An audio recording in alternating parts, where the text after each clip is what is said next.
மிகப்பெரிய மருத்துவர் இமாம் ஷாஃபி. இல்ம் உலகம் அவர்களுக்கு கொடுத்த பெயர் நமக்கு தெரியும்.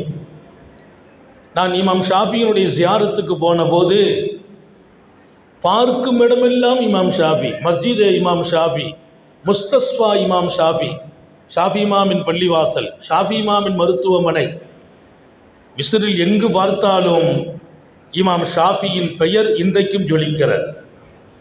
இமாம் ஷாஃபியின் பெயர் ஜியாரத், சுபஹானல்லாஹ், அவ்வளவு பிரகாசம். சிலது நம்ம இதயத்திலேயே வச்சுட்டு போகிறோம். இமாம் ஷாஃபி ரஹ்மத்துல்லாஹி அலைஹினுடைய எத்தனை கிதாபுகளை பார்த்திருக்கிறோம், நடத்தி இருக்கிறோம். அவர்கள் எழுதிய கிதாபுகள், அவர்களிடத்தில் வெளிப்பட்ட அந்த இல்ம், அவர்கள் வாழ்க்கையின் ரகசியம், எல்லாவற்றையும் வரலாற்றை சுமந்து அவர்களின் ஜியாரத்தில் நின்ற போது உண்மையிலேயே பேரின்பமான ஒரு ஜியாரத். இன்றைக்கு மிஸ்ரில் எங்கு போனாலும் ஒரு 100 பையங்களை பிடிச்சோம்னா 90 பேருக்கு என்ன பேர் இருந்தாலும் ஷாஃபி பின்னால் இருக்கும் அல்லது முன்னால் இருக்கும். அவங்க அதில் அவ்வளவு தங்களை, அதான் நான் சொன்னேன், மறைந்த பின்னாலும் அவர்களை கொண்டு தீன் ஹயாத் ஆகும். அந்த வாழ்க்கை அல்லாஹ் நமக்கு நசீபாக்கணும். நபியின் வாரிசுகள் ரொம்ப பெரிய பாக்கியம். நான் அல்லாஹ்விடத்தில் கேட்டது, இன்றைக்கு கூட சுபுகு பயானில் சொன்னேன், நான் சக்கராத்தில் இருக்கும்போது ஒருவர் பார்க்க வருவார் என்றால் என் முகத்தை பார்த்தபோது அவருக்கு ஹிதாயத்து கிடைக்க வேண்டும். இது மிகைத்த வார்த்தை அல்ல, அல்லாஹ்ட்ட கேட்கிறது. நீ எங்களை உன்பக்கம் சேருகிற வாழ்க்கையை கொடு, எங்கள் சக்கராத்தும் வரக்கூடியவர்களின் இதயத்தில் உன்னை நினைவு கூறுவதாக இருக்க வேண்டும். சக்கராத்து கூட நம்மை பார்த்து அவங்க இதயத்தில் அல்லாஹ்வுடைய நினைவு வரணும். எத்தனை பெரியார்கள், எத்தனை பெரியார்கள். அல்லாமா அப்துல்லா இப்னு முபாரக் ரஹிமஹுல்லாஹ் மிகச்சிறந்த முஹத்திஸ். ஹதீஸ் உலகம் இப்னுல் முபாரக்கை மறக்கார். குன்யாவிலே அப்துல் காதிர் ஜீலானி ரலியல்லாஹு அன்ஹு எழுதிய கிதாப் குன்யா, முஹய்யித்தீன் அப்துல் காதிர் ஜீலானி அப்துல்லா இப்னு முபாரக்கை பல பக்கங்களில் கொண்டு வருவார்கள். யஹ்யா உலூமுத்தீன் இமாம் கஸ்ஸாலி, அப்துல்லா இப்னு முபாரக் இல்லாமல் யஹ்யாவின் பல பக்கங்கள் கடந்து போகாது. வாழ்ந்த காலத்தில் மிகச்சிறந்த மகானாக, ஒரு பெரிய முஹத்திஸாக, ஹதீஸில் அவர்கள் எடுத்த இடத்தை யாரும் எடுக்க முடியாது. இதே சமயம் அல்லாஹ்வின் தொடர்பில், அவன் நெருக்கத்தில் மகத்தான இடம்.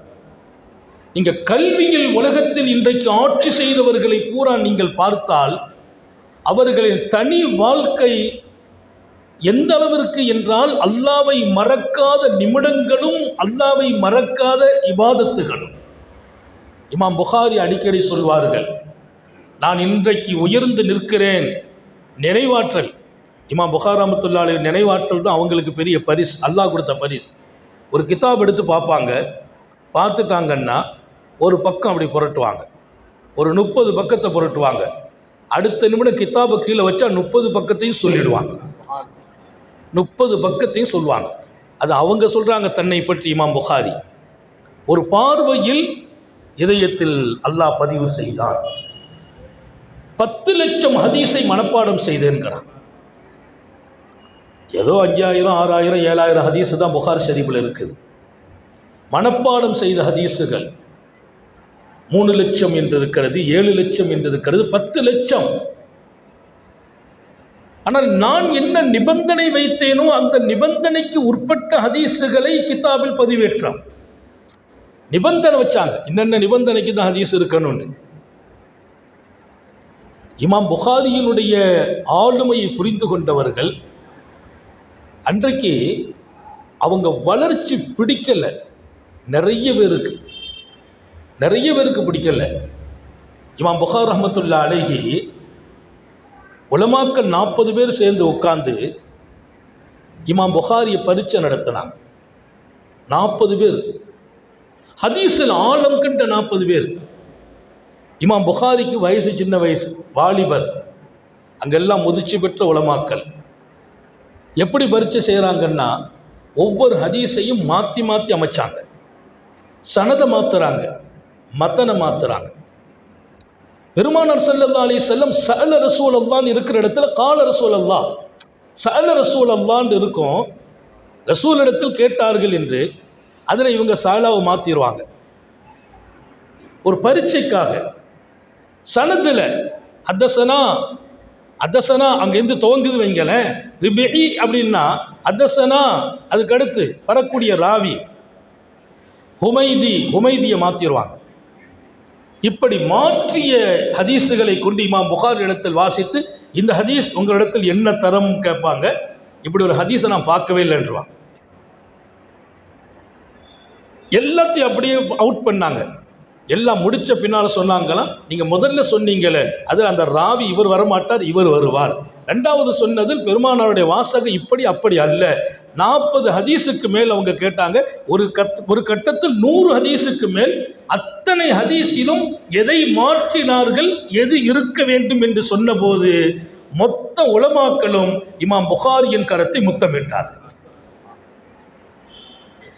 அவங்க முடிவு பண்ணாங்க, இது இமாமின் புகாரியின் திறமை அல்ல, இமாம் புகாரியின் இதயத்தில் ஒரு வெளிச்சம் இருக்கிறது என்றார். அல்லாஹ் அந்த வெளிச்சத்தை நமக்கு நசீபாக்கலாம். திறமை என்பது வெறும் முயற்சிக்கு பின்னால் கிடைக்கும் திறமை. அது எல்லா வகையிலும் நம்மை உயர்த்தினாலும் அந்த திறமை அல்லாஹ் ரசூல் இடத்தில் மதிப்பு பெற்ற திறமையாக இருக்க முடியாது. முயற்சிக்கு பின்னால் மாத்திரம் இல்லாமல் அந்த திறமையோடு நமது இதயத்தின் வெளிச்சம்தான் நம்மை மேம்பெற செய்யும். இமாம் புகாரியை பற்றி எழுதுவார்கள், கான முத்தவர்ரிஅன் தகியன் நகியன் ஜகியன் ஆபிதன். இமாம் புகாரி காயிமம் பில்லைல் வஸாயிமம் பின்னார், அல்லாஹ்வின் அச்சம் உள்ளவர்களாக, பேணுதல் உடையவர்களாக, பரிசுத்தமானவர்களாக, இதயத்தில் அழுக்குப்படாதவர்களாக, இரவெல்லாம் நின்று வணங்குபவர்களாக, பகல் காலங்களில் நோன்பு வைப்பவர்களாக, யாரை பற்றியும் குறை பேசாதவர்களாக. இமாம் புகாரி ரஹ்மஹுல்லாவை பற்றி நாம் அறிந்த விதம், ஒரு பெரிய முஹத்திஸ் இமாம் புகாரி ரஹ்மஹுல்லாவை பரீட்சை செய்தவர்கள் வெறும் ஹதீஸின் ஆய்வாளர் அல்ல. இமாம் புகாரி அல்லாஹ்வின் நேசர் என்று டிக்ளேர் பண்ணாங்க. அவங்க இதய துடிப்பில் அல்லாஹ் இருந்தான். எந்த ஒரு விஷயத்தையும் ஒரு ஹதீஸை கூட சொந்தமா எழுதுனது இல்லை. 2 ரக்காத் ராத்திரி இஸ்திகாரா பண்ணிட்டு தான் எழுதுவாங்க இமாம் புகாரி. எனவே நான் இங்கே சொல்ல வரும் செய்தி, நம்முடைய நீங்கள் ஒவ்வொருவர்களுக்கும் ஒவ்வொரு டயத்தை அல்லாஹ் முடிவு செய்தான். அதில் முதல் பகுதி சொல்வார்கள், நாம் எப்போதெல்லாம் மௌனம் காப்போமோ அப்போது அல்லாஹ் உங்களை தேர்ந்தெடுக்கிறான். மௌனம் காக்கும் நேரம் தேர்வு செய்யப்படும் நேரம். எங்கே மௌனம் காப்பது? இமாம் ஷாஃபிஈ மஷ்வராவில் கூட மௌனம் காக்க வேண்டும். மஷ்வராவில் மௌனம் காத்துன்னு சொல்லல, மஷ்வரா உட்பட. ஏன்னா 4 பேர் இருக்கும்போது கருத்து எல்லாரும் சொன்னாலும் ஹஸரத் நீங்கள் சொல்லுங்களேம்பாங்க. எனக்கு ஊர்லேயும் பொதுவாக ஒரு பேர் இருக்குது, உலமாக்கள் சபையிலையும் ஒரு பேர் இருக்குது. ஹஸரத் மந்தா சும்மாவே இருந்துட்டு போயிடுறாங்களே. ஊரில் இருக்கிற உலமாக்கள் சபை கிட்டத்தட்ட ஒரு 12 ஆண்டுகள் 11 ஆண்டுகள் நான் உலமாக்கல் சபையினுடைய செயலாளராக, அடுத்து பல ஆண்டுகள் தலைவராக தொடர்ந்து பணியாற்றி கொண்டே இருக்கிறோம். ஆனாலும் சபையில் கருத்துகள் என்று உலமாக்களுக்கு இது போன்ற செய்திகளை பரிமாறுவோம், மஷ்வரா பண்ணுவாங்க, என்ன முடிவு எடுக்கலான்னு. நம்ம அமைதியாக இருப்போம். எல்லாரும் முடிவெடுத்தாலும் கடைசியாக நம்ம மௌனத்தை காப்போம். அதில் அந்த பேர் ஒன்று, என்ன பேர்? அதில் சபையில் பேச மாட்டேங்காங்களே. ஜமாத்துலையும் அப்படி தான். நாம் சொல்கிறது அது அல்ல. எல்லாரும் சேர்ந்து ஒரு முடிவு எடுத்துட்டா அல்ஹம்துலில்லாஹ் அது ஹைராக இருக்கும். அதுக்கு இமாம் ஷாஃபி சொன்ன காரணம் ரொம்ப முக்கியமானது. இமாம் ஷாஃபி ரஹ்மத்துல்லாஹி அலைஹி சொன்னாங்க, மஷ்வராவினுடைய கருத்து ஒப்புக்கொள்ளப்பட்டு விடுமையானால் அப்போ எல்லாரும் சொல்லுவாங்க ஹஸரத்தும் இருந்தாங்கன்னு சொல்லுவாங்க. அப்போ அந்த ஒப்புக்கொள்ளப்பட்டதிலும் உனக்கு நல்ல பேர் கிடைச்சிடும், நீ பாக்கியமாகி விடுவாய். அந்த மஷ்வராவினுடைய கருத்து அங்கீகரிக்கப்படவில்லை, இப்படி தப்பான ஒரு மஷ்வரா எடுத்துட்டாங்களே என்று வந்தாலும் அதுதான் ஹஸரத் மௌனமாக இருந்தாங்க. இமாம் ஷாஃபி சொல்லுவாங்க, அதுதான் ஹஸரத் மௌனமாக இருந்தாங்க. ஹஸரத் ஏன் மௌனமாக இருந்தாங்க? அந்த கருத்தில் உங்களுக்கு உடன்பாடு இல்லை, ஒப்புக்கொள்ளப்பட்டுச்சு, அதான் ஹஸரத் அமைதியாக இருந்துட்டாங்க. தப்பாக இருந்தால் ஹஸரத் வாய் திறந்திருப்பாங்களே. 2 நேரத்திலும் நீ அங்கீகரிக்கப்படுவாய். என் மௌனம் என்னை கண்ணியமாக்குகிறது. ஆனால் இன்றைக்குள்ள பலகீனம், நம்முடைய நஃப்ஸ் நம்மளை கருத்து சொல்ல வைப்பதற்கு ரொம்ப தூண்டும். சில பேர் பக்கத்தில் இருந்து அதற்கு நீங்கள் சொன்னாதான் சரி வரும்னு சொல்லி நம்மளை கொஞ்சம் ஹையில் கொண்டு வைப்பாங்க. நாம் அந்த நேரத்தில் அமைதியாக இருந்தோம். அந்த நேரத்தில் நமக்குள்ளே நம்ம பேசுறதுனால, நமக்குள்ளே பேசுறதால இல்லை, இப்போ அடுத்த நிமிஷம் இது துன்யா பூரா கேட்பாங்க. அதற்கு இந்த மாதிரி ரகசியத்தை எல்லாம் ஆலிம்சாக்கள் சொல்றீங்களே, எங்களுக்கு சொல்ல மாட்டேலான்ட்டு தான் உண்மை. அதிக நேரம் ஆனால் நான் வீட்டில் போனால் ரொம்ப நேரம் பேசிக்கிட்டு இருப்பேன். மனைவி மக்களோடு கொஞ்சம் ஜாலியாக பேசுகிறேன். எங்கள் வீட்டில் கூட கேட்பாங்க, இவ்வளவு பேசுகிறீங்களே, நீங்கள் பள்ளிவாசலெல்லாம் பேசுகிறதே இல்லையாம, வெளியில் போனால் அமைதியாக இருக்கலாமே. வீட்டில் எனக்கு என்ன பேர்னா ரொம்ப பேசிகிட்டு இருப்பாங்க, வீட்டில் மனைவியோட பிள்ளைங்களோட. அதற்கு நான் சொன்ன வேறு ஒன்றுமே இல்லை. பெருமானார் ஸல்லல்லாஹு அலைஹி வஸல்லம் வீட்டில் மௌனமாக இருக்க மாட்டார்கள். மனைவியை மகிழ்விப்பார்கள், மனைவிகளை பேசச் சொல்வார்கள், கேட்பார்கள், தான் பேசுவார்கள், மனைவியர்களை மகிழ்ச்சிப்படுத்துவார்கள். வீட்டில் பேசணும். இன்னைக்கு நம்ம நேர் மாற்றோம். அன்னைக்கு ஒரு ஆலிம்சா நம்ம மாணவர், அதனால சொல்கிறேன், அவன் மனைவி ஃபோன் பண்ணி, அதற்கு உங்கள் மாணவர் கொஞ்சம் சொல்லுங்க, வீட்டுக்கு வந்து மனுஷன் பேசவே மாட்டேங்கிறார், என்னம்மா செய்கிறார்? ஒரு செல்ஃபோனை கல்யாணம் முடிச்சு கொடுத்துருக்கலாம், ஃபோன்லேயே அடிக்ட் ஆகிட்டார் ஹதரத். இஷா தொழுதுட்டு வந்தால் ஃபோனை தூக்குறாரு, 1:30 மணி வரைக்கும் ஃபோன்லேயே இருக்கிறார். அந்த அம்மா அவன் அவர் நம்ம மாணவர் தான். இங்கே நான் சொல்ல வரும் செய்தி, ஏதோ ஒரு காலச்சூழலில் நாமும் அகப்பட்டு கொள்கிறோம். இல்லை, நம்ம மனைவி நம்மை ரிப்போர்ட்டை சொல்கிற அளவுக்கு நாம் இருக்கக்கூடாது. நாம் ரசூலின் வாரிசுகள். தஸவ்வுஃப் என்று சொன்னால் தனி பாடம் அல்ல, தனி கலை அல்ல. என் வாழ்க்கைக்குள்ளே தஸவ்வுஃப் பிரதிபலிக்க வேண்டும், ஆன்மீகம் பிரதிபலிக்க வேண்டும். என் ஒவ்வொரு நிகழ்வுக்கு பின்னாலும் நான் அங்கீகாரம் பெற வேண்டும். மனைவியால் அங்கீகாரம், பிள்ளைகளால் அங்கீகாரம், உம்மத்தால் அங்கீகாரம், மாணவர்களால் அங்கீகாரம், எல்லா இடத்திலும் ஒரு அங்கீகாரம். அந்த அங்கீகாரத்தினுடைய அடையாளம் அல்லாஹ் உன்னை தேர்ந்தெடுப்பதின் அடையாளம் என்கிறார். அங்கீகாரம். அதனால் பள்ளிவாசலில் ஒரு தடவை நான் ஜும்மாவில் பேசும்போது சொன்னேன், அடிக்கடி லீவ் எடுக்கிறோம், அனுமதி வாங்கிட்டோம். 2-3 துணை இமாம் இருக்கிறாங்க, அடிக்கடி நம்ம லீவ் எடுப்போம். அவங்க சொன்னது ஜும்மாவுக்கு மட்டும் எடுக்காதீங்கன்னாங்க ஆரம்பத்தில். அதுகளையும் நாம் இப்போ சொல்வோம், பள்ளிவாசல் திறப்பு விழா, மாணவர்கள், முரீதுகள், அந்த மாதிரி 1-2 மட்டும் வற்புறுத்தும் போது ஏற்கிறது. இல்லைனா ஜும்மா பெரும்பாலும் லீவ் எடுக்கிறது இல்லை, சபை பராத்து போகிறது இல்லை. சபை பராத்து நம்ம மஹல்லாவுடைய ஹக்கு. இது வரைக்கும் ஒரு 10-12 சபை பராத்தை மறுக்கிற இந்த வருஷத்துக்கு நிறைய உலமாக்கள் கேட்குறாங்க, இல்லை அது நம்ம ஊரில் இருக்கணும். ஆனால் பள்ளிவாசலில் நான் ஒரு ஜும்மாவில் சொன்னேன், என் மீது உங்களுக்கு அதிருப்தி இருக்குமையானால், மாமுங்களை பார்த்து, என் மீது ஏதாவது அதிருப்தி இருந்தால் தயவு செய்து அதை சொல்ல யோசிக்க வேண்டாம், தனியாக வந்து அதற்கு இந்த மாதிரிலாம் இருக்குதுன்னு சொன்னால் நான் சந்தோஷமாக உங்களை விட்டு விலகிக் கொள்வேன். பெருமானார் ஸல்லல்லாஹு அலைஹி வஸல்லம் நாளை கஸ்தூரி மேடையில் இருப்பவர்கள் என்று ஒரு பட்டியலை சொல்வார்கள். அதில் ஒருவர் அல் இமாம், மக்களுக்கு இமாமத்து செய்கிற ஒரு ஆலிம். அவரை கொண்டு அவருக்கு பின்னால் நிற்பவர்கள் பொருந்தி கொண்டிருப்பார்களே அந்த ஆலிம். நம்ம மாமூம்கள் பொருந்தி கொள்ளணும். நம்மை ரெகுலராக நம்ம கூட நிற்கிறவங்க, அவங்க 5 வக்தில் நம்ம பின்னால் நிற்கிறாங்க. அவங்க அதிருப்தி, அதனால் அவங்க அதிருப்தி படுற வழியில் நீ நடக்கக்கூடாது. கொஞ்சம் கூடுதலாக ஓதுனா அதிருப்தி படுவாங்களா, குறுக்கி ஓதிருங்க. நீண்ட நேரம் சுஜூதில் அவங்க விரும்பலையா, சுஜூதை சுருக்குங்க. பெருமானார் ஸல்லல்லாஹு அலைஹி வஸல்லம் இமாமுகளுக்கு சொன்ன தனி பாடம். நான் சில நேரத்தில் சுஜூத் ரொம்ப நேரம் உட்காந்துருவேன். இது ஓகே, மக்கள் ஏற்றுக்கிட்டாங்க. ஒரே ஒருத்தர் வந்து சொன்னார், ரொம்ப நல்லா இருக்குது ஹஸரத், சுஜூத்தில் ரொம்ப நேரம் இருக்குது, கொஞ்சம் ராகத்தாக இருக்குன்னார். நான் சொன்னேன், அப்போ இதுக்கப்பா நம்ம நீட்டுறோம் சுஜூத்தை, அவருக்கு வேறு ராகத்து கிடைக்கும், கொஞ்சம் கண்ணை பொத்திடுவார் போல தெரியுது.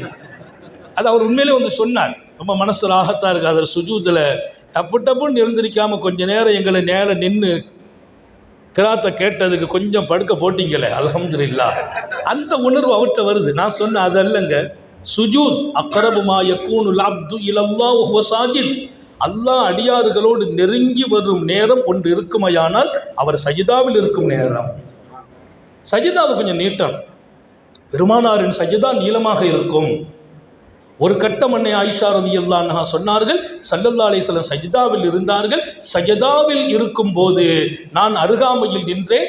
எனக்கு பயம் வந்தது. பெருமானார் எழுந்திருக்கவில்லை, அமைதியா இருக்கிறார்கள், கைகால் அசைவுகள் இல்லை. ரொம்ப நேரம் நான் கொஞ்சம் உத்து பார்த்தேன், மூச்சு ஓடுகிறதா என்று.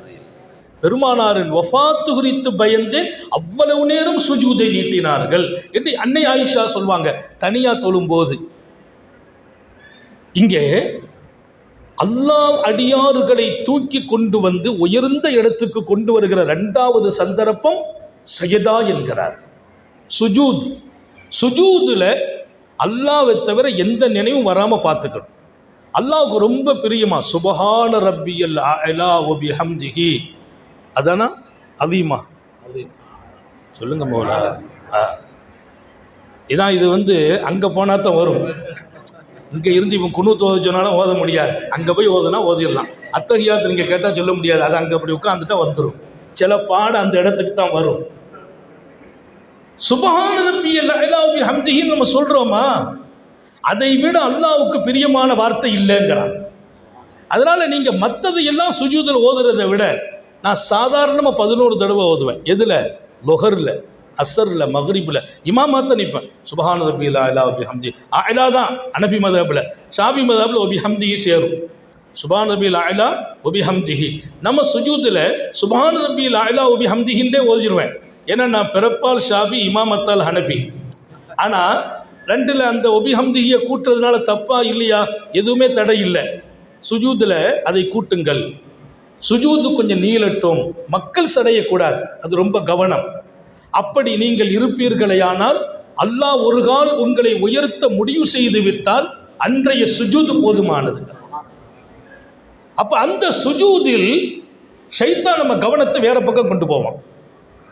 இன்னைக்கு ஞாபகம் வச்சுக்கோங்க, சுஜூதில் மட்டும் கவனம் வெளியில போகக்கூடாது. பசத்து ருக்குவில் மற்றதெல்லாம் பரவாயில்லையா, டோட்டலாக அல்லாஹ் தான் முன்னால, டோட்டலாக அல்லாஹ் தான் முன்னால. கவனம் செதறுதல் இருந்து பாதுகாப்பு பெறது. அதுக்கு நான் ஒரு வழி இன்ஷா அல்லாஹ் பயானுடைய நிறைவில் சொல்கிறேன்.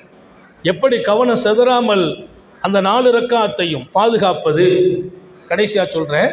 இங்கே காத்தமுன் நபியின் ஸல்லல்லாஹு அலைஹி வஸல்லம் சுஜூதில் இருக்கிற போது நாங்கள் பயந்தோம் என்கிறார்கள். அப்போ ரொம்ப முக்கியம் சுஜூதுடைய நேரம். 3வது, வாழ்க்கையில் எந்த விஷயத்திலும் அவசரம் காட்டாதீர்கள். நிதானம் எல்லா இடத்திலும். யாராவது நம்மளை பேசிட்டா கூட உணர்ச்சி வசப்பட்டு அவங்களுக்கு பதில் சொல்லிடக்கூடாது. நம்ம ஒருத்தங்க பேசுகிறாங்க, நிர்வாகியே பேசுகிறாங்க, வீட்டில் தான் பேசுகிறாங்க, உடனே யாருக்கும் பதில் சொல்லாதீர்கள். உங்களை சஞ்சலப்படுத்தி பேசுபவர்களுக்கு முன்னால் நீங்கள் நிதானம் கையாள வேண்டும். அங்கே ஏற்படும் அந்த பதில் அவசரம் நீண்ட நாள் உங்கள் வருத்தத்துக்கு காரணமாயிடும். நிதானத்தை இழந்து பதில் சொல்லிவிட்டால் அவசரத்தில் சொன்ன அந்த பதில் நீண்ட நாள் வருத்தத்துக்கு காரணமாக போயிடும். ஏன்னா அந்த நேரத்தில் வெளிப்படும் பதிலும் அப்படித்தான் இருக்கும். அதனால முன்மாதிரி முஹம்மது ரசூலுல்லாஹி ஸல்லல்லாஹு அலைஹி வஸல்லம் சூஃபிகள் எங்கே உருவாகிறார்கள் என்று சொல்கிறேன். இந்த சிஃபத்துகள் எல்லாம் சூஃபிகளுடைய சிஃபத். இந்த சிஃபத் அவங்க எடுத்தது நபி ஸல்லல்லாஹு அலைஹி வஸல்லம் இடத்தில் இருந்து. நம்ம 1000 தடவை நிதானத்தை பற்றி மக்கள்கிட்ட பேசியிருப்போம்.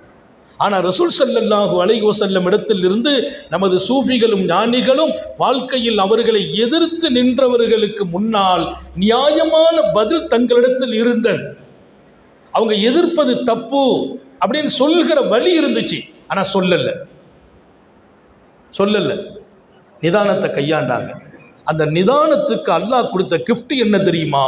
எதிர்த்தவர்கள் அவர்களிடத்தில் முரீதாக மாறினார், பையத்தானார். எத்தனை ஷேகுமார்களை அதன் ஹக்கீக்கத்து விளங்காமல் எதிர்த்து நின்றவர்கள், எத்தனை முஹத்திஸீன்களை அவங்க சீடர்களாக மாறினாங்க.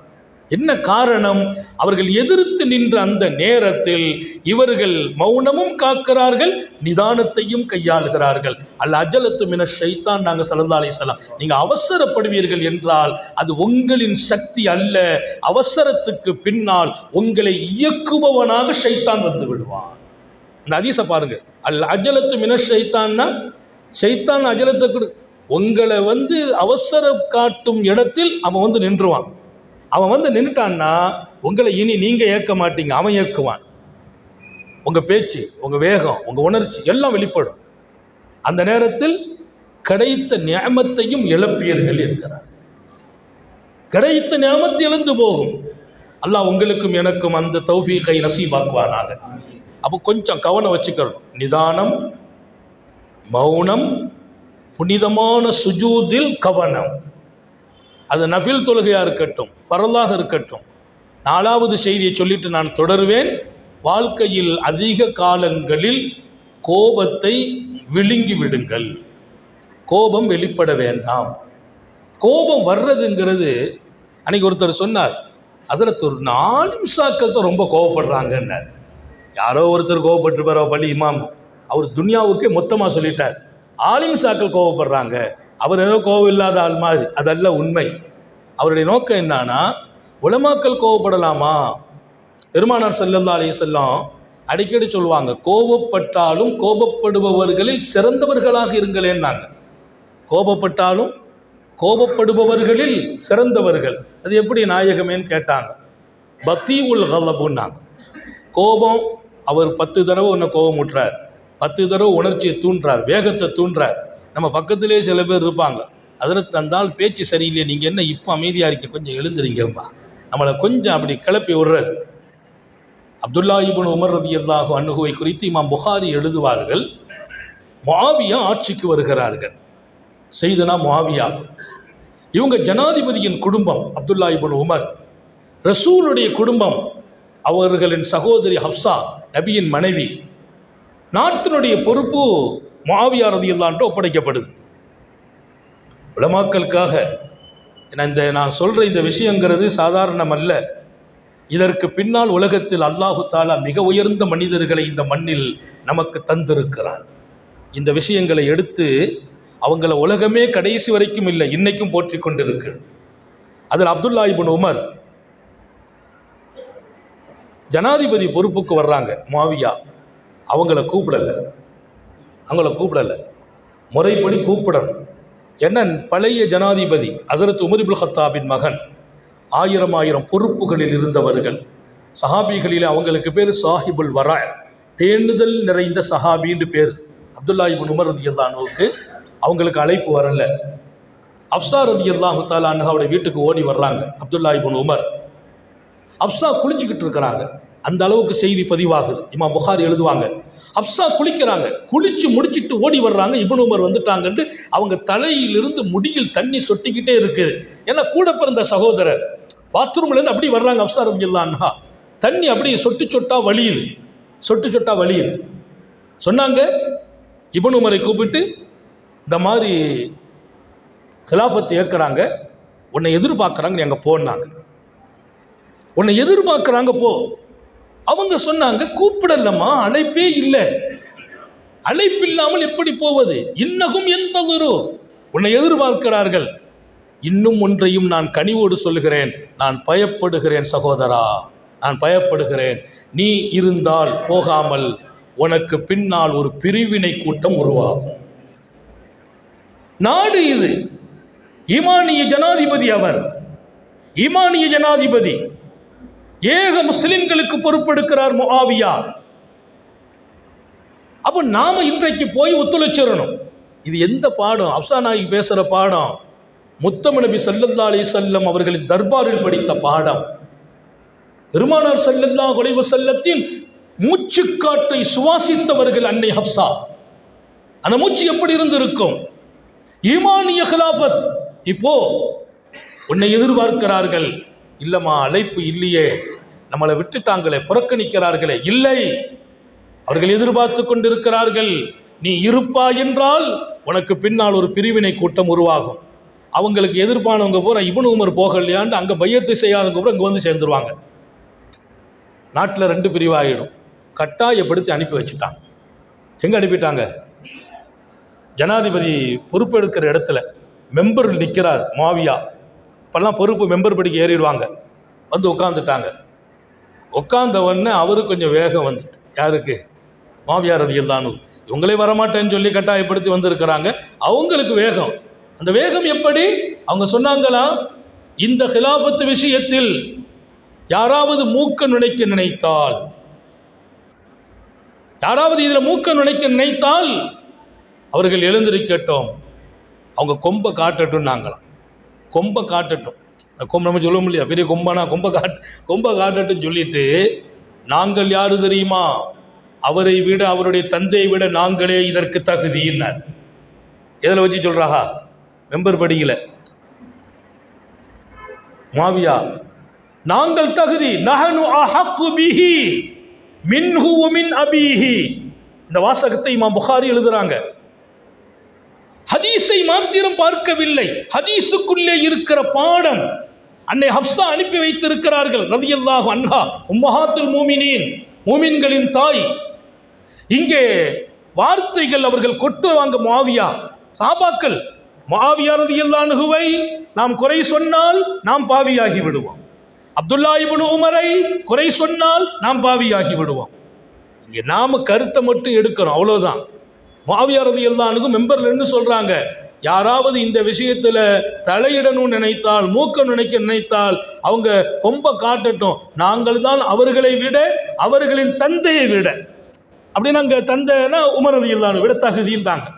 பக்கத்தில் இவங்க அமைதியாக இருந்துட்டாங்க. முஆவியா, ஹபீப் இப்னு மஸ்லமான்னு ஒருத்தர் இருக்கிறார், நண்பர். ஹபீப் இப்னு மஸ்லம் பக்கத்தில். அவர் முஆவியா ரலியல்லாஹு அன்ஹு வார்த்தையை கேட்டுட்டு இப்னு உமரை அப்படி லேசாக கையை தட்டி விட்டார்.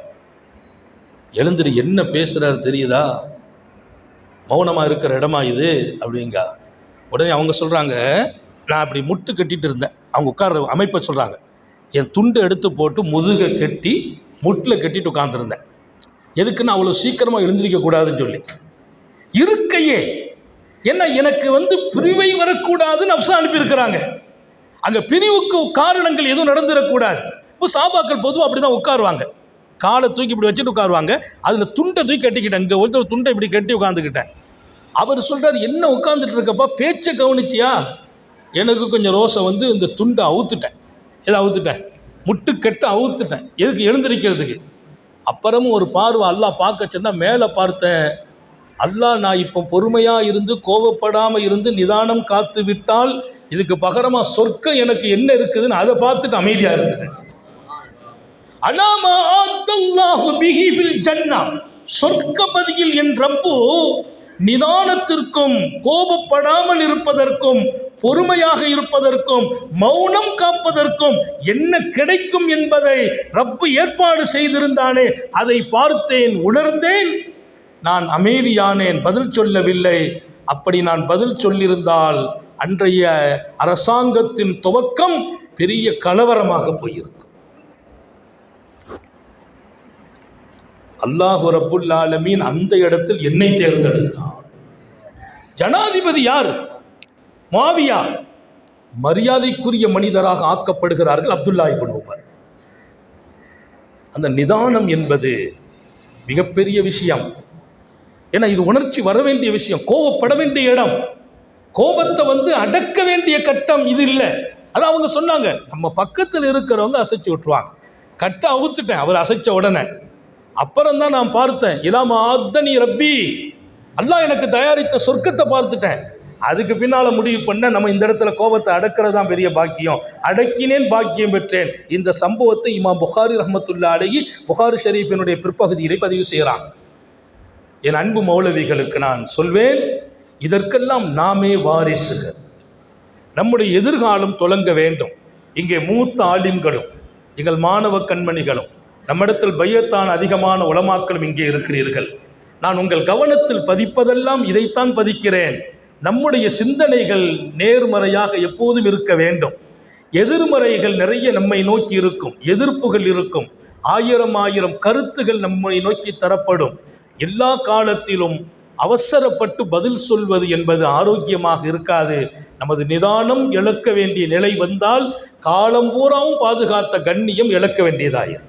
ஒரு வார்த்தை தான் சொல்லுவோம், அதற்கு அப்படி பேசிட்டாங்க, வார்த்தை நல்ல வார்த்தையாது, அது அவர் 10 பேர்கிட்ட சொல்லி என்னென்ன பண்ணணுமோ எல்லாத்தையும் பண்ணி வச்சுட்டு போயிடுவார். ஆனால் அல்லாஹ் ரப்புல் ஆலமீன் நம்மை கைவிட மாட்டான்.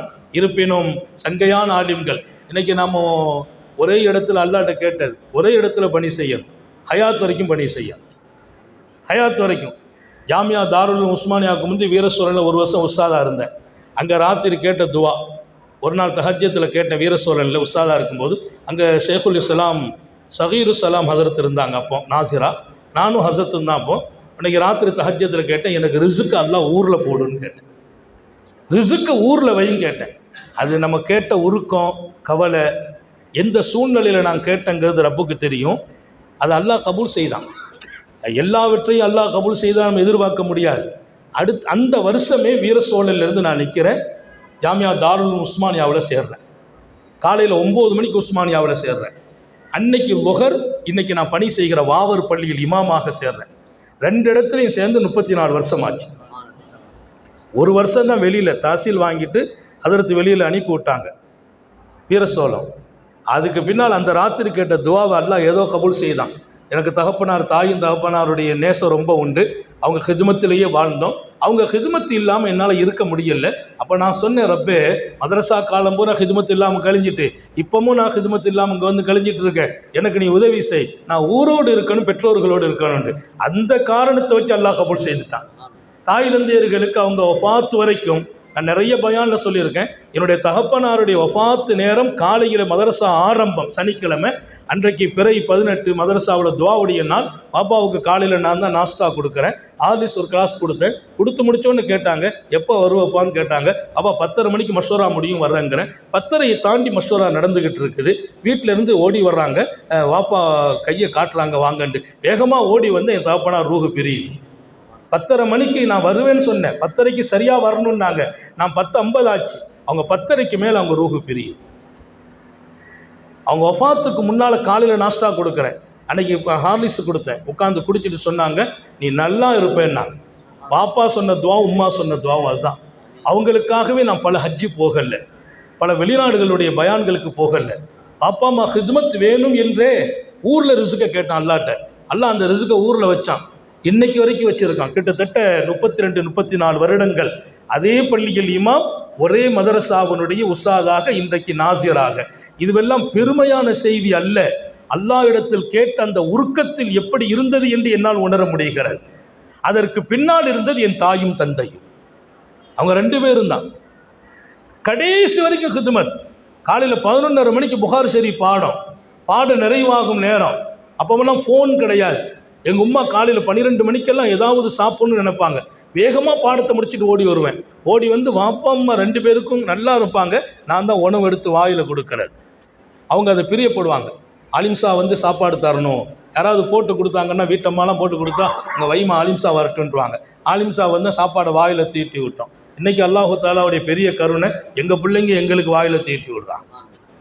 நான் அவசரமாக பள்ளிக்கு டைம் ஆகிட்டுன்னு ஜும்மாவுக்கு புறப்படுவேன். என் பிள்ளை ஓடி வந்துடுவா. ஓடி வாப்பா நீங்கள் ட்ரெஸ்ஸு விடுங்க, அதுக்குள்ளே நான் மடமணி சாப்பாடை தந்துடுறேன். 2-3 குடி அவள் ஊட்டி விடுவாங்க.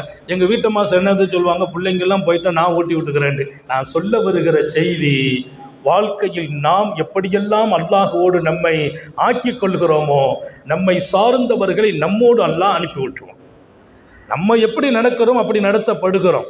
இங்கே நான் சொன்ன அந்த விஷயத்தை முதல்ல ஞாபகம் வையுங்கள்.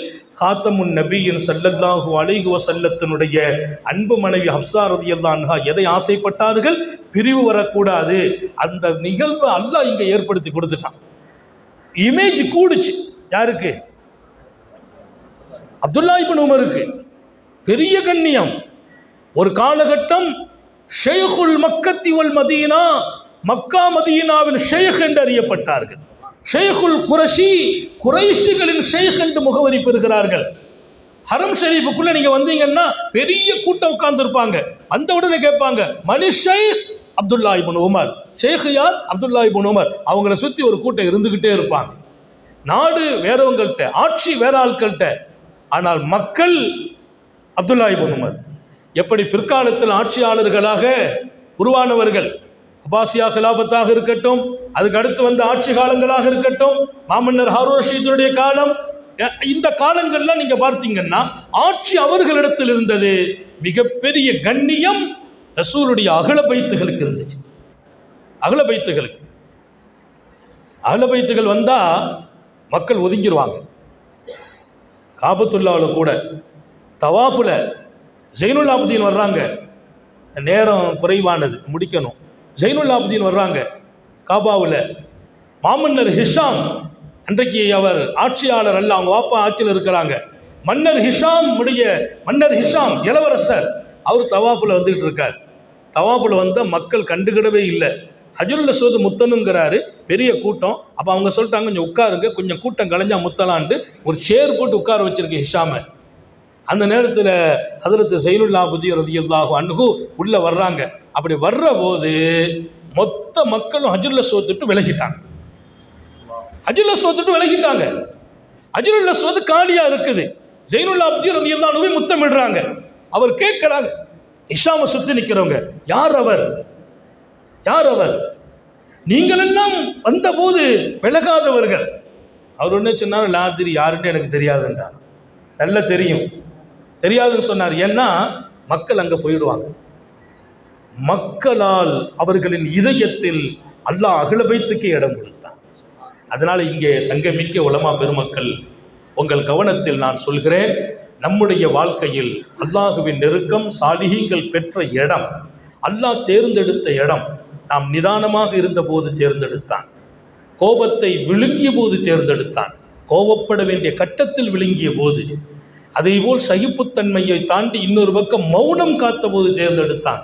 அதிகமான வழிமார்களை சுஜூதில் தேர்ந்தெடுத்தான். அதிகமான வழிமார்களை சுஜூதில் வைத்தே அழைத்தும் கொண்டான். வஃபாத்து சுஜூதில் நடந்துச்சு. இப்னு ரஜப் ரலியல்லாஹு அன்ஹு ஒரு நிகழ்ச்சி எழுதுறாங்க.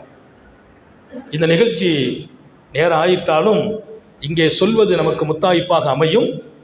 இப்னு ரஜப் அவங்க எழுதுனா ரொம்ப உயிரோட்டமான செய்தி. அபூபக்கருல் அன்சாரியுல் பஸாஸியை பற்றி எழுதுகிறார்கள். அபூபக்கருல் அன்சாரியுல் பஸாஸி மிகப்பெரிய அருள் நிறைந்தவர்கள், அல்லாவின் தொடர்பில் உச்சமானவர்கள். ஹிஜ்ரி 5ஆம் நூற்றாண்டில் பிறக்கிறார், 6ஆம் நூற்றாண்டில் ஜொலிக்கிறார். ஹிஜ்ரி 5ஆம் நூற்றாண்டில் பிறந்து 6ஆம் நூற்றாண்டில் ஜொலிக்கிறார். அபூபக்கருல் பஸாஸி சொல்வார், அவர் மக்கமா நகரில் ஹஜ்ஜி வந்த நேரம் காபாவை சுற்றி ஹஜ்ஜை முடிச்சிட்டு ஹரம்லேயே உட்கார்ந்துருப்பார். சரியான பசி, அவங்களுக்கு சரியான பசி, சாப்பிட ஒன்றுமே கிடைக்கல. சில நேரங்களில் ஹரமில் சில பேர் கொண்டு கொடுத்துக்கிட்டே இருப்பாங்க. அல்லாஹ் சில பேரை சோதிக்க நான்னா ஒன்றும் கொடுக்கறதும் இல்லை, சோதிக்க நான்னா சில நேரத்தை ரொம்பவும் கொடுப்பான். அவன் கொடுப்பதும் சோதனை தான், கொடுக்காம தடுப்பதும் சோதனை. 2 சோதனையிலையும் அமைதி காத்தவங்க ஜெயிச்சிருவாங்கங்கிறான். அல்லாஹ் தௌஃபீக் செய்யட்டும். சில நேரத்தில் கொடுத்துக்கிட்டே இருப்பான். இன்னைக்கு 3 வீட்டில் சாப்பாடு சொல்லுவாங்க, அதில் எங்கள் வீட்டில் பேர் வைக்க வரணும்பார். ஒருத்தர் இன்னைக்கு எங்கள் வீட்டில் கல்யாண சாப்பாடு நீங்கள் தான் சாப்பிடணும்பார். ஒருத்தர் இன்னைக்கு எங்கள் அம்மாவுக்கு ஃபாத்தியா நீங்கள் சாப்பிடணும்பார். ஆக நம்ம முடிஞ்ச வரைக்கும் நம்ம போகிறது இந்த ஃபாத்தியாவை தவிர்த்து வேறு சாப்பாடு பரவாயில்லைன்னு நினச்சாலும் ஃபாத்தியா சாப்பாடுக்காக ஜெயிச்சிருவார். அவர் போராடி கூட்டு போயிடுவார், அவர் ரொம்ப வற்புறுத்திடுவார். அப்படியெல்லாம் நிறைய நேரங்கள் என் வாழ்க்கையில் நடந்திருக்கு. ஆனால் 3 பேர்கிட்டையும் வர்றேன்னு சொல்லிட்டு வைங்களேன், 3 வீட்டுக்கும் போயிடுறது. எப்படி அதற்கு உங்களால் சாப்பிட முடிஞ்சிச்சுன்னு கேட்கக்கூடாது. சாப்பாடெல்லாம் முக்கியம், போயிடுறது. அவர் நோக்கம் என்ன தெரியுமா, அதற்கு வரணும், அவ்வளோதான். போயிட்டு நான் கொஞ்சம் உட்காந்துட்டு மௌலா ஒரு டீ மட்டும் தாங்கன்னா சந்தோஷப்பட்டுருவார். ஒரு துவா தான். ஆனால் இப்படியெல்லாம் வாழ்க்கையில் நாம் நடந்ததால் நம்ம கண்ணியம் குறையில்லை, அல்லாஹ் கண்ணியத்தை மேலாக்கி தந்தான். நான் அடிக்கடி ஞாபகப்படுத்துவது, எங்கள் மொஹல்லாவில் என் கூடயே இருந்து என்னுடைய நட்பில் ரொம்ப பங்கெடுத்தவர், அவர் வீட்டு ஃபங்க்ஷனில் என்னை மறந்துட்டார். மதியம் 12 மணி லொஹர் ஜமாத்துக்கு வர்றோம், நான் பள்ளிவாசல் வந்து உட்காந்துருக்கேன். என்னை பார்த்துட்டு அவருக்கு ஒரே இதாக போச்சு. அவர் வீட்டில் எல்லாரும் பள்ளிவாசலில் லொஹருக்கு வந்தவங்களாம் வீட்டில் சாப்பிட போகிறாங்க. என் பின்னால் வந்து உட்காந்து ஹதரத்து மாஃப் செய்யணும், வீட்டில் விட ஃபங்க்ஷன், அதற்கு நேற்று வந்து பார்க்க மறந்துட்டேன், போயிட்டேன். ஒன்றுமில்லை மௌலா, அதில் என்ன இருக்குது, நம்ம வீடு தானே அப்படின்னேன். சொல்லிவிட்டு நான் கிளம்புனேன். இல்லை அதற்கு நீங்கள் வீட்டில் வந்துட்டு சாப்பிட்டு தான் போகணுன்னார். நான் சொன்னேன், வீட்டில் சமைச்சிருப்பாங்க, வேஸ்ட் ஆகிடக்கூடாது, வருத்தப்படுவாங்க. எங்கள் வீட்டில் எப்படின்னா ஒன்றா இருந்து சாப்பிடுவோம், நான், என் மனைவி, பிள்ளைங்க. இது எங்கள் வாப்பா காலம். வாப்பான்னா அண்ணன் தம்பி ஒன்றா இருப்போம். என் மனைவி அண்ணன் தம்பி மனைவிமார்கள்லாம் ஒன்றா இருப்பாங்க, ஒரே சகனில். அப்படியே வாப்பா பழக்கம். நாங்கள் இன்றைக்கும் ஊரில் இருந்தால் சகனில் தான் சாப்பிட்றேன். நான், மனைவி, பிள்ளைங்க ஒன்றா இருந்து சாப்பிட்றது. அப்போ அதை சொன்னேன் அவர்கிட்ட. அவர் சொல்லிட்டா, இல்லை அதற்கு மனசு கேட்கா நீங்கள் வந்துடணும்னு. போய் சாப்பிட போனேன். அவர் இன்னைக்கு ஒரு 25 வருஷம் ஆகிருக்கு. இன்னும் சொல்வார், அசத்த மாதிரிலாம் ஒரு ஆளை பார்க்கவே முடியாது. அப்படி நான் ஒன்றுமே செய்யலை. மதியம் 12 மணிக்கு வந்து சாப்பாடு சொன்னார், 1 மணிக்கு சாப்பிட கூட போனேன், அவ்வளோதான். சாப்பிட கூட இல்லை வீட்டில், கொஞ்சம் தான் சாப்பிட்டோம். அவள் இதயத்தில் அல்லாஹ் இடம் கொடுத்தான். அவர் சொல்றாரு, எங்க பிள்ளைங்கள்லாம் உங்களுக்கு துவா செய்யாத நாளே இல்லை ஹஜ்ரத். எங்கெல்லாம் நான் என்னை லேசாக்கி விடுகிறேனோ அங்கெல்லாம் அல்லாஹ் என்னை உயர்த்தி விடுகிறான். நான் லேசாகிற இடத்தில் அல்லாஹ் உயர்த்துகிறான். என்னை தாழ்த்தி கொள்ளும் போதெல்லாம் அல்லாஹ் என்னை கண்ணியமானவனாக தீர்மானிக்கிறான். அல்லாஹும்ம இன்னி தலீலுன், நான் பயானுடைய துவக்கத்தில் வாசித்த ஹதீஸ், நான் ரொம்ப ரொம்ப தாழ்ந்தவன் அல்லாஹ். பெருமானார் கேட்டாங்க, நம்ம தான் அதற்கு வாரிசு. இன்னி தலீல், நான் தாழ்வானவன் ரப்பே. நபி என்ன தாழ்வானவங்க? தலீல்னா தில்லத், இழிவானவன் அர்த்தம். நபிக்கு அதை நான் பொருத்த முடியாது. நான் ரொம்ப தாழ்ந்தவன். என்னை நீ கண்ணியமானவனாக ஆக்கி வைப்பாயாக. அல்லாஹ் இந்த துவாவை நமக்கும் கபூல் செய்யட்டும். நான் தலீல், நீ என்னை கண்ணியமாக்கணும். அப்போ பல இடத்துல நம்மளை தலீலாக மாற்றணும்னா அல்லாஹ் கண்ணியங்கிற போர்வை நம்ம மேலே போத்தி விட்டுருவோம். நம்ம தலீல் ஆகணும், தில்லத்தை ஏற்படுத்தணும். அல்லாட்ட பேசும்போது அப்படிதான் பேசணும். அல்லாட்ட எப்படி பேசணும்? ரப்பே, இதோ உன்னுடைய அடியான் வந்து உட்கார்ந்துருக்கேன், பாவியாக இருக்கிறேன், கேவலப்பட்டவனாக இருக்கிறேன், என் மேலே நீ கருணை கொண்டு பாரு. அல்லாஹ், நான் ஹைதரலி மிஸ்பாஹி வந்திருக்கிறேன், நான் நீடூரில் பட்டம் வாங்கின ஆள், ஊர் பூரம் பயான் செய்துட்டு இருக்கிறேன், நிறைய பேருக்கு சனது கொடுக்குறேன், நிறைய பேருக்கு. அல்லாட்ட போய் அப்படி பேசணும்னா அவன் எழுந்திரிச்சு போயிடுவான், திரும்பி பார்க்கறது இல்லை. பெருமானாருடைய ஹதீஸு பூரா, துவாவை பூரா நீங்கள் பார்த்தீர்கள் என்றால் அல்லாஹ்விடத்தில் தன் கண்ணியத்தை பேசவில்லை, தன் பலத்தை பேசவில்லை. அல்லாஹும்ம இன்னி தஈஃப், நான் பலகீனமானவன் என்றார். நான் பலகீனமானவன். ஏன்? நபியுடைய சக்தி என்ன? நபியுடைய சக்தி என்ன? ஒரு நான் உங்களில் சுவனத்து 100 இளைஞனின் சக்தி எனக்கு. நான் ஹதீஸ் சரியான ஹதீஸ். சுவனத்தில் 100 இளைஞன், சுவனத்தில் ஒரு இளைஞன், உங்களில் 100 இளைஞர். நம்ம 100 பேர் இளைஞர்களுக்கு எவ்வளவு சக்தியோ அந்த ஒரு 100 இளைஞருடைய சக்தி சொர்க்கத்தில் ஒரு ஆளுக்கு. எனக்கு சொர்க்கத்தில் 100 பேர். கணக்கு எவ்வளோ மோலா? கணக்கு சொல்லுங்க மோலா. 100 இளைஞன். அப்ப இங்கே ஒரு இளைஞனுக்கு 100 100 அளவு இருக்குங்க. 10,000 பேர். நான் தான் சிராஜ் பாடம் நடத்துகிறேன், கொஞ்சம் கொஞ்சம் கணக்கு படிச்சுக்கிட்டோம், அவ்வளோதான். 30 வருஷமாக நடத்திக்கிட்டு இருக்கேன் சிராஜ். அதில் ஒரு இன்பம். நான் 10,000 இளைஞர்களின் சக்தி உடையவன் என்கிறார்கள் உலக அரங்கில் பெருமானார் ஸல்லல்லாஹு அலைஹி வஸல்லம். அல்லாஹ்ட்ட பேசுறாங்க, இன்னி தஈஃப், நான் ரொம்ப பலகீனமானவன் அல்லாஹ், ஃபக்கவ்வினி, எனக்கு நீ பலமும் சக்தியும் தர வேண்டும் கேட்டாங்க. அந்த துஆவுக்கு நாம வாரிசுகள். அல்லாஹ்ட்ட கேட்கணும் ராத்திரி. என்னுடைய தஹஜ்ஜுத் துஆ அதுதான். ரப்பே, நான் பலகீனம். என்ன பலம் இருக்குன்னு சொல்லுங்க? ஒன்றும் கிடையாது. இன்னைக்கு நம்மளை கண்ணியமாக பார்க்குறவங்க அடுத்த நிமிஷம் கேவலமாக ஆக்கிடுவாங்க. இதுதான் உலகம். ஹஜ்ரத், நீங்கள் இல்லைன்னா இந்த பள்ளியே இல்லைம்பாங்க. நாளைக்கு ஹஜ்ரத், நீங்கள் மக்கள்லாம் திருப்திப்படலை, ஏதோ பிரச்சனையில் மாட்டிக்கிட்டீங்க, நீங்கள் பரப்புட்டுருங்க, நைட்டோட நேட்டாக பரப்புட்டுருங்க. உம்மத்தின் பலகீனம். யாரை நம்புவது? எந்த பலம் நமக்கு? நான் 40 ஆண்டுகள் பணி செய்தாலும் எங்க ஹஜ்ரத் சொல்லுவாங்க, சொந்த ஊரில் வீடு வாங்கு, பணி செய்யும் ஊரில் வாங்காதே. 40 வருஷம் ஆனாலும் ஏதோ ஒரு சின்ன விஷயத்தை வச்சு ஒன்று அனுப்பி வச்சிருவான். சொந்த ஊரில் வீடு வாங்க. நான் யாரையும் குறை சொல்லவில்லை, நிர்வாக பெருமக்களை, அதுதான் நமது நிலை. அப்படியானால் நம் பலகீனத்தை உணரணும். எனக்கு அந்த ஊரில் செல்வாக்கு இருக்கு, அது இருக்கு, அதையெல்லாம் தாண்டி நான் பலகீனம் ரப்பே. அல்லாமா அபூபக்கர் அன்சாரியுல் பஸாஸி ஹரம் ஷரீஃபிலே உட்கார்ந்திருக்கிறார்கள். அவர்களுக்கு சரியான பசி, வெளியே வருகிறார்கள். அல்லாமா இப்னு ரஜப் எழுதுகிறார், இப்னு ரஜபின் செய்திக்கு பலம் உண்டு. வெளியில வர்றாங்க, அங்கெங்க போய் அலையிறாங்க, ஒண்ணுமே இல்லை, வேகமா வர்றாங்க. வரும்போது காலில் ஒரு பை தட்டுப்படுது, ஒரு பை. அதை பார்த்தா அந்த பைக்கு ஒரு பெரிய நாடா கட்டியிருக்காங்க. அந்த நாடை ஜருகையில் போட்டிருக்கிறாங்க. அந்த ஜருகை நாடா காலில் சுற்றிட்டு உடனே கீழே குனிஞ்சு பை எடுக்கிறாங்க. எடுத்து பார்த்தா பையுடைய மினுமினுப்பே ரொம்ப அழகாக இருக்குது. வீட்டுக்கு ரொம்ப நேராக வந்துட்டாங்க ஹரமுக்குள்ளே.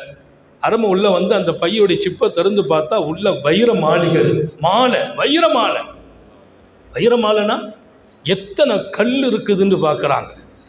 அவர் சொன்னார், மா ரஅய்து மிஸ்லஹு ஃபி ஹயாத்தி, என் வாழ்க்கையிலே அப்படி ஒரு மாலையை பார்த்ததில்லை.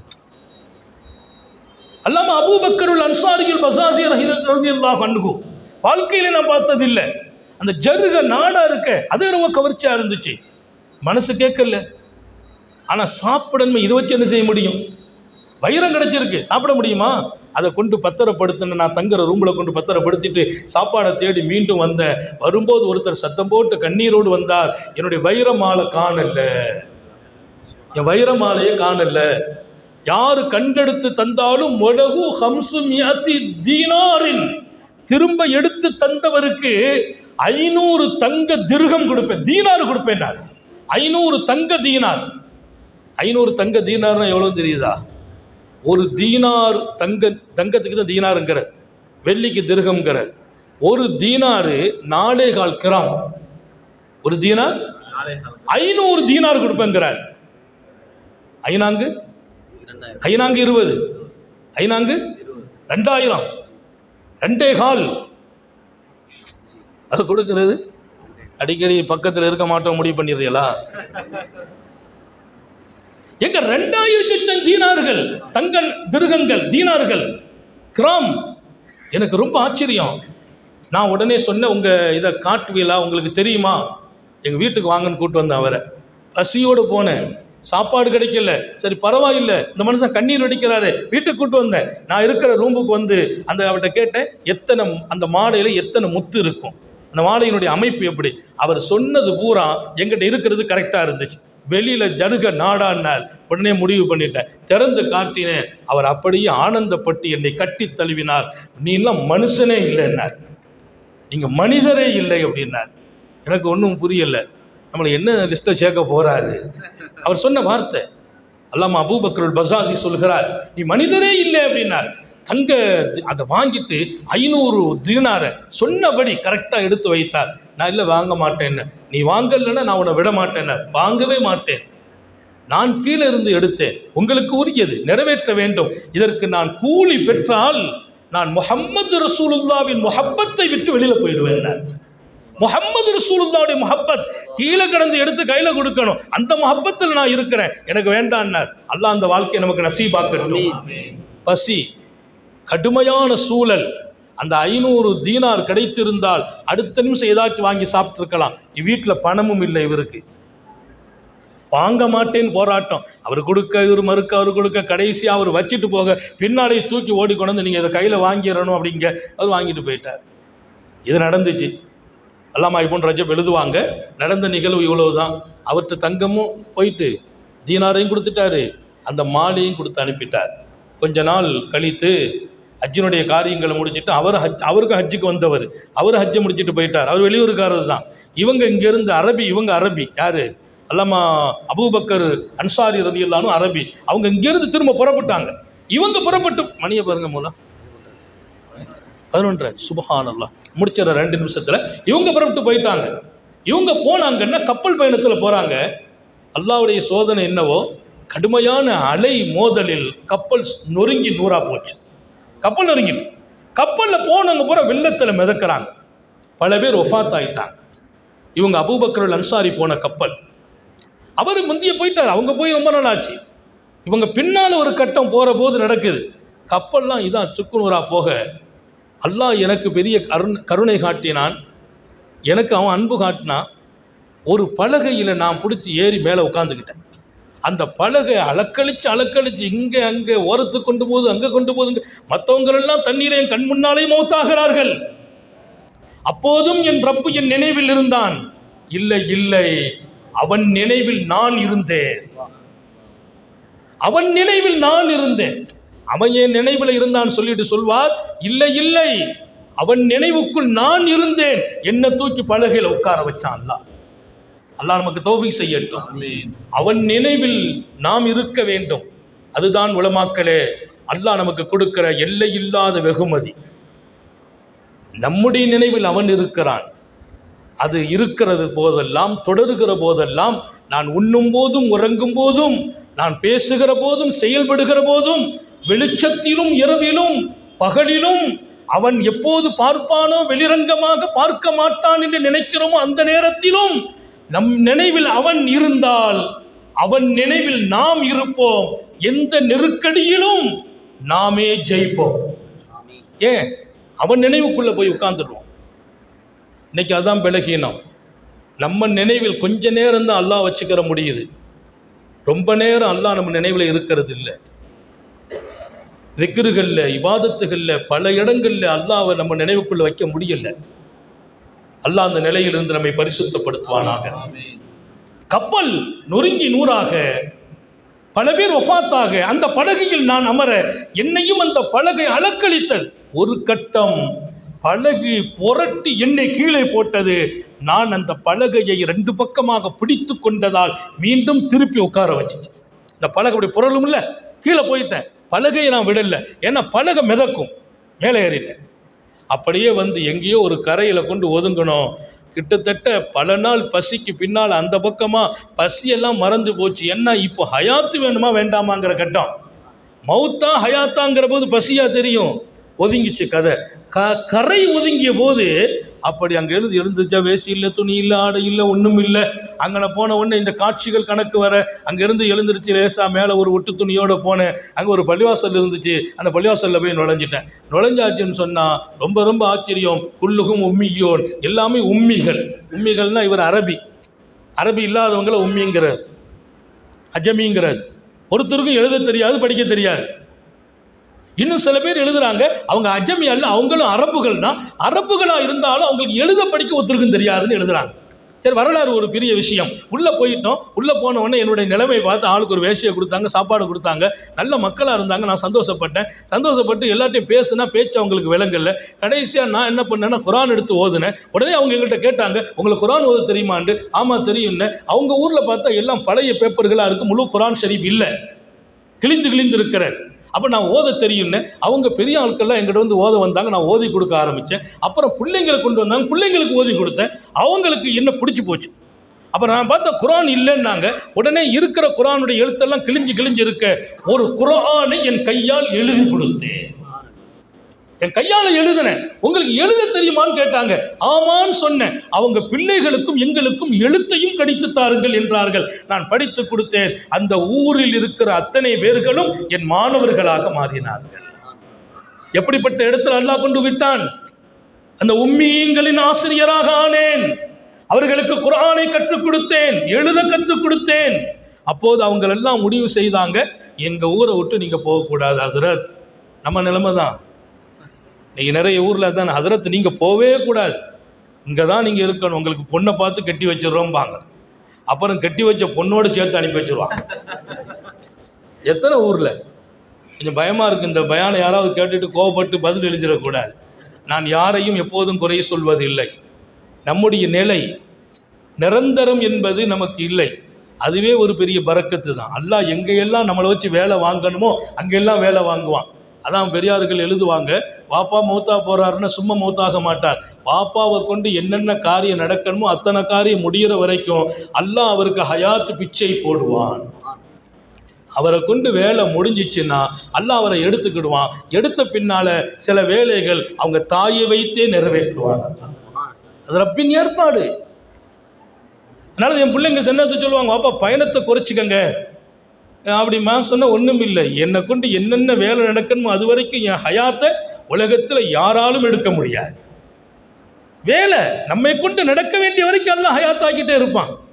அவர் சொல்றார், அந்த மொத்த மக்களும் எனக்கு அடிக்ட் ஆகிட்டாங்க. கடைசி அவங்க கூப்பிட்டு மஷோரா பண்ணி முடிவு எடுத்தாங்க, நீங்கள் நம்ம ஊரில் இருக்கணும், உங்களுக்கு நாங்கள் நிக்கா செய்து தருவோம், இங்கேயே கல்யாணம் முடிக்கணும். நான் அதெல்லாம் விரும்ப மாட்டோமா, ஊருக்கு போகணும், பிறந்த உறவி பார்க்கணும் போகணும்னு சொல்ல, இல்லை இங்கே ஒரு பொண்ணு இருக்கிறாங்க, ரொம்ப இளவரசி மாதிரி பொண்ணு, அந்த பொண்ணை உங்களுக்கு நிக்கா செய்யணும் முடிவு பண்ணிட்டோம் அப்படின்னு சொல்ல, கடைசியாக அங்கே இங்கெல்லாம் ஏற்பாடு செய்து பேசி நானும் சரி ஓகேன்ட்டேன். அல்லாவுடைய பெரிய கருணை முடிவாச்சு. அந்த புள்ள அனாதை புள்ளன்னாங்க, தகப்பனார் இல்லை. அப்படியா, சரி பரவாயில்லைன்னு அந்த ஊர் மக்கள் எல்லாம் சேர்ந்து கல்யாணம் ஏற்பாடாகி கல்யாணத்தை முடித்து நேராக மாப்பிள்ளையா ஜோடித்து மாப்பிள்ளையை முடித்து நேராக வீட்டுக்கு கொண்டு விடுறாங்க. அங்கே போய் பார்த்தவுடன் பிரமித்து போனார். பிரமித்து போய் திகைத்து நிற்கிறார். அந்த பெண்ணின் கழுத்தில் அந்த வைர மாலை இருக்கிறது. அந்த வைர மாலை அந்த பெண்ணின் கழுத்தில் இருக்கிறது. எந்த மாலையை இவர் எடுத்து கொடுத்தாரோ அந்த மாலை. திகைத்து போனார், வியந்து போய் நிற்கிறார். அந்த பொண்ணுடைய முகத்தையே பார்க்கல, மாலையை பார்த்துக்கிட்டே நிற்கிறார். அந்த அம்மாவுக்கு ஒரே வருத்தம், இந்த மனுஷன் மாலைக்கு வந்த மாதிரில தெரியுது, இந்த மனுஷன் நமக்கு வந்த மாதிரி தெரியலையே, மாலைக்கு வந்த மாதிரில. அந்த அம்மா சொல்லுது, அப்படியே வரலாறு. மாலையை பார்த்துக்கிட்டே நிற்கிறார். அந்த அம்மா என்னங்க அப்படின்னு கேட்க வெக்கப்பட்டு அவர் சொன்னார், இது மாலை தான். என்ன மாலைம்மா? அது கடைசியில் அன்னைக்கு நைட்டு முடிய மறுநாள் காலையில் ஊரே திரள்கிறது. ஊர் கூடி அந்த மக்கள் எல்லாரும் சொன்னாங்க, இந்த மாலையில் பெரிய வரலாறு இருக்குதுன்னாங்க அந்த மக்கள். இவர் சொன்னார், அந்த வரலாறு எங்கிட்டையும் இருக்குதுன்னார். என்ன வரலாறு? இந்த மாலை நான் எடுத்தேன், அவர் எனக்கு பகரம் கொடுத்தார், வேண்டாம் என்றேன், திரும்ப கொடுத்தார், வேண்டாம் என்றேன், கடைசியாக கொடுத்து வற்புறுத்தி நான் மாலையை கொடுத்து அனுப்பிட்டேன். நீ தானா அது? அல்ஹம்துலில்லாஹ் எல்லாரும் சுஜூதில் விழுந்தாங்க. என்னான்னு கேட்கிற? ஆம், அவர் சொன்னார், நான் மனித உலகத்தில் ஒருவரை பார்த்தேன், அவர் போன்று முஸ்லிம்களிலேயே நான் யாரையும் பார்க்கவில்லை. உன்னை பற்றி சொன்னார், மனித உலகத்தில் ஒருவரை பார்த்தேன், மாராயித்து மிஸ்லா, அவர் போன்று ஒரு மனிதனை நான் பார்த்ததில்லை, ஒரு முஸ்லிமை பார்த்ததில்லை. அவரை அல்லாஹ் ஒரு கால் நான் கேட்கிறேன், ஒவ்வொரு நாள் தொழுகையிலும், பைனி ஓ பைனஹு, என்னையும் அவரையும் நீ ஒன்று சேர்க்க வேண்டும். எதற்கு தெரியுமா? நான் என் மகளை அவருக்கு நிக்கா செய்து வைக்கிறேன். உளுந்தாங்க சுஜூதுல, கண்ணீர் வடிக்கிறார். அல்லாஹ் எப்படிப்பட்டவன்? அவன் யார்? ஒரு காலம் என் ரப்பு கைவிட மாட்டான். அந்த பெரியார் எங்கே அவருடைய தந்தை என்று கேட்டார், அவர் மௌத்தாகிவிட்டார். ரப்பே, நான் வாழ்கிற வரையிலும் கேட்கிறேன், என்னை நீ அழைத்து கொண்டாலும் அவரை நீ என்னுடைய மகளுக்கு மாப்பிள்ளையாக ஆக்குன்னு கேட்டார்.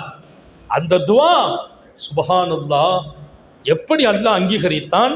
அந்த மாலையுடைய பெண் இவருக்கு முன்னால் வந்திருக்க, இங்கே மக்களின் கவனமெல்லாம் அல்லாவின் பக்கம் திரும்புகிறது. அவன் எத்தனை ஆட்சியாளன், எத்தனை அற்புதமானவன்.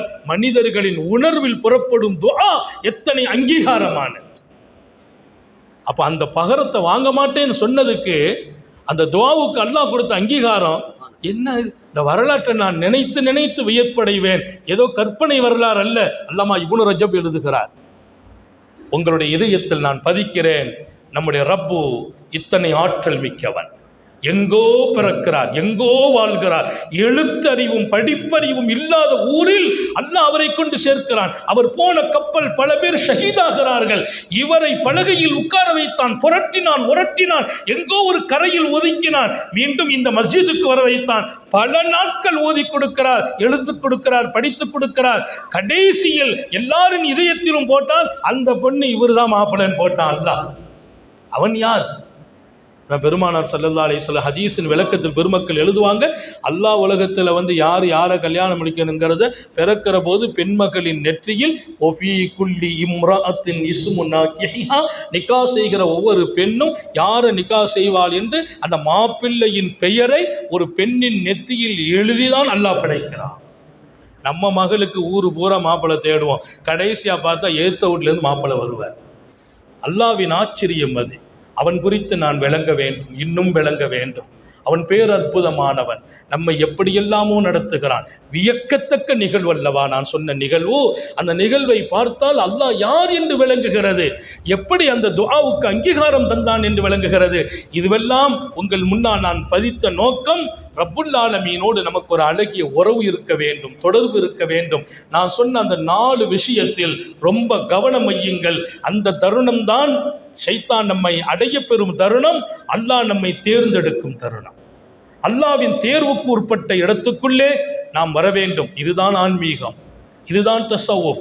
இதற்குள்ளே தான் ரப்புடைய அன்பில் தான் நம்முடைய இந்த வாழ்க்கை அர்ப்பணமாகும். இதுக்கு பின்னால நம்ம ஒரு 2 வார்த்தை ஜும்மாவில் மெம்பர்ல நின்று சொல்லிட்டா போதும், 2000 இருதயங்கள் ஹயாத்தாயி.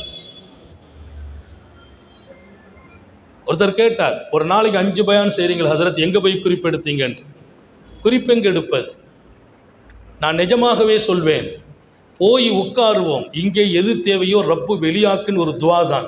அல்லாஹ் வெளிப்படுத்துவான், அவன் பேசுவான். இதயங்களை மாற்றுவது அல்லாவின் வேலை. நம்முடைய ஜும்மாக்கள் நம்ம கையில் இருக்கிறது. 1000 இதயங்களை நம்ம கையில் கொடுத்துருக்கான். நம்ம பயானை கேட்டுட்டு அவங்க வாழ்க்கையை தலைவிதியே மாற்றணும். ஒவ்வொரு ஆலிமின் இதயத்திலும் அல்லாவின் தொடர்பும் தஸவுஃபின் இந்த நிலையும் பெரியார்களின் சுஹபத்தும் இன்ஷா அல்லாஹ் நிறைய பெறுகிற போது நாம தொடங்குகிறோம், ஜொலிக்கிறோம். இன்னொரு பக்கம் லட்சோப இதயங்களில் அல்லாஹ் நமக்கு அங்கீகாரத்தை வழங்குவான். அல்லாஹ் தௌஃபீக் செய்வானாக. ஒரு அரை மணி நேரம் பேசணும்னு நினைச்சேன். 1.5 மணி நேரத்துக்கு மேலால் அல்லாஹ் உங்களுடைய முகத்தை பார்த்தபோது அவன் பேச வைத்தான். அவன் பேச வைத்த ஒவ்வொரு வார்த்தையும் நமது இருதயத்துக்கு சிகிச்சையாக்கி வைப்பானாக. நாளைய எதிர்காலத்தை தீர்மானிப்பதாக ஆக்குவானாக. நம்மை கொண்டு பல்லாயிரம் மனிதர்களின் வாழ்க்கையில் எதிர்காலமும் அல்லாவின் நினைவும் உருவாக காரணமாக்கி வைப்பானாக. ஹயாத்தில் பரக்கத் செய்வானாக, சுகத்தில் பரக்கத் செய்வானாக. விடும் மூச்சும் எழும் பேச்சும் அவன் சிந்தனையாக்குவானாக. ஓடும் இரத்தத்திலும் அவன் இஷ்கும் அன்பும் கலந்து ஓட வைப்பானாக. இரவும் அவன் நினைவாக்கி வைப்பானாக, பகலும் அவன் சிந்தனையாக்குவானாக. வினாடி கூட அவனை மறக்காமல் வாழச் செய்வானாக. நாம் பெற்ற பிள்ளைகளை கண்குளிர்ச்சியாக்குவானாக. நமது பிள்ளைகளுக்கு உரிய காலத்தில் பொருத்தமான ஜோடிகளை நசீபாக்குவானாக. திருமண வாழ்க்கையில் நமது பிள்ளைகள் கண்குளிர்ச்சியாக வாழச் செய்வானாக. குழந்தை பாக்கியங்களோடு வாழச் செய்வானாக. நம்முடைய மூச்சு பிரியும் வரையிலும் படுக்கையில் விழுந்து விடாமல் பாதுகாப்பானாக, முடங்கி விடாமல் பாதுகாப்பானாக. நமது பிள்ளைகளுக்கு யாருக்கெல்லாம் குழந்தைகள் இல்லையோ இரக்கமுள்ள ரப்போ இந்த மஜ்லிஸின் பரக்கத்தால் குழந்தை பாக்கியங்களை வழங்குவானாக.